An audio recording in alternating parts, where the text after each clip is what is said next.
Los incas. Organización económica, social, política y cultural.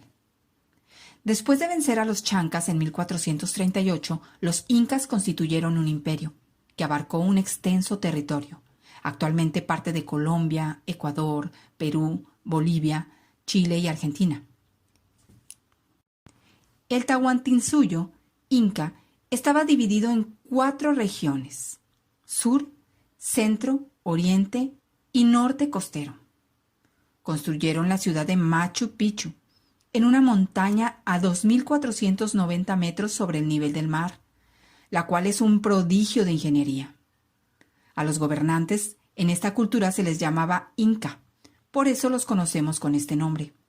Tuvieron su auge en el siglo XV, pese a que desde el siglo XII fundaron Cusco, su ciudad principal. A partir de 1450, el gobernante Pachacuti impuso la lengua quechua, el idioma inca, a todos los pueblos que dominaba. No desarrollaron la escritura, pero tenían un sistema de contabilidad llamado quipu, hecho con hilos de colores que se anudaban para registrar cantidades y acontecimientos. Entre sus principales cultivos estaba el maíz, la papa y la coca, planta cuyas hojas se usaban en las ceremonias religiosas y posiblemente para adaptarse a la altura, pues algunos de sus territorios estaban a 4.000 metros sobre el nivel del mar. Las tierras se cultivaban de forma comunal y se dividían en 3 partes. Una se destinaba a los sacerdotes, los templos y las ofrendas. Otra, a mantener a los soldados y funcionarios, y una más, a las familias del pueblo. En cuanto a la ganadería, criaban llamas y alpacas, de las cuales obtenían carne, leche y lana. Su sociedad se organizaba en varios grupos, por orden de importancia. En primer lugar estaba el Zapa Inca, a quien se consideraba hijo del sol y la máxima autoridad política y religiosa. En el mismo nivel se ubicaban sus hijos y esposa. Le seguían los sacerdotes y jefes militares, quienes conformaban la nobleza. Y por último, los campesinos, los servidores del gobernante y los prisioneros de guerra. La religión ocupó un lugar fundamental en la vida cotidiana. Su dios principal fue Vitracocha, al que atribuían la creación de todo lo existente. También adoraban al sol, deidad protectora de sus gobernantes, al que llamaban Inti, y rendían culto a los astros, como al planeta Venus, ya que creían que cuidaba a la humanidad. La cultura inca llegó a su fin cuando los españoles, comandados por Francisco Pizarro, conquistaron su territorio. Un dato interesante. En los quipus, los nudos hechos en la parte inferior indican unidades. Arriba de ellas van las decenas, luego las centenas, y así sucesivamente. Cada cordón tiene un color con diferente significado. El amarillo representa el oro, el blanco la plata, el rojo la guerra, el verde los sembradíos. Se usaron principalmente para registrar censos poblacionales y el cobro de impuestos. Mexicas e incas. Elementos comunes. Los mexicas y los incas tuvieron características en común: su organización como imperio, sus avances tecnológicos, sus creencias religiosas, la agricultura como base de su economía y el trueque como base del comercio.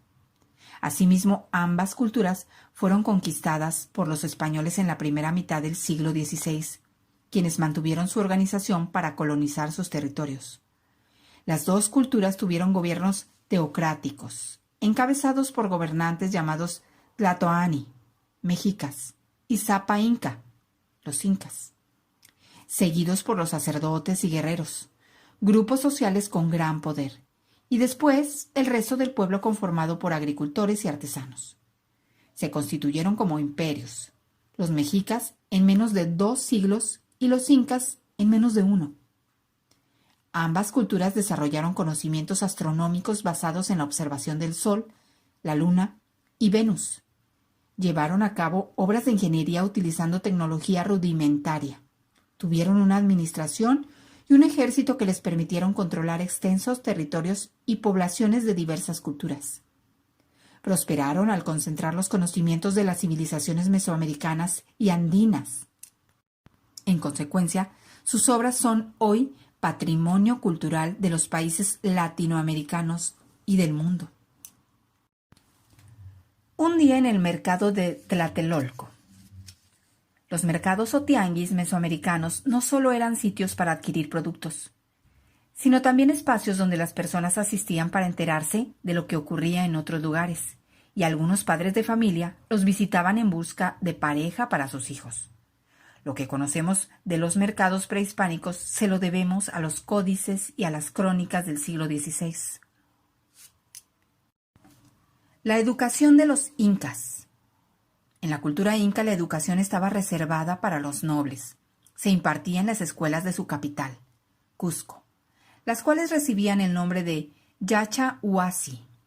En ellas se instruía a los jóvenes desde la adolescencia y se les preparaba para ser sacerdotes o dirigentes. Durante 4 años estudiaban matemáticas, historia, política, astronomía, medicina y el manejo de los quipú. Los encargados de la enseñanza eran los amautas, que en lengua quechua significa maestro o sabio. Ellos eran ayudados por los jarabicus, o poetas, que preparaban lecciones en verso para que los alumnos las memorizaran. A las mujeres nobles que se instruían en el Agyahuasi, o escuela, se les llamaba agyas, o mujeres escogidas, las cuales eran seleccionadas por su belleza. Estaban destinadas a los servicios religiosos y se les enseñaba a confeccionar finas vestimentas. En ciertas circunstancias, el Zapa Inca las entregaba como esposas a los más altos dignatarios de gobierno. El resto de los niños no asistía a la escuela, así que eran educados por sus padres. Aprendían a cultivar, cazar y elaborar objetos de cerámica, mientras que a las niñas se les enseñaba a tejer, cocinar y hacer labores de limpieza.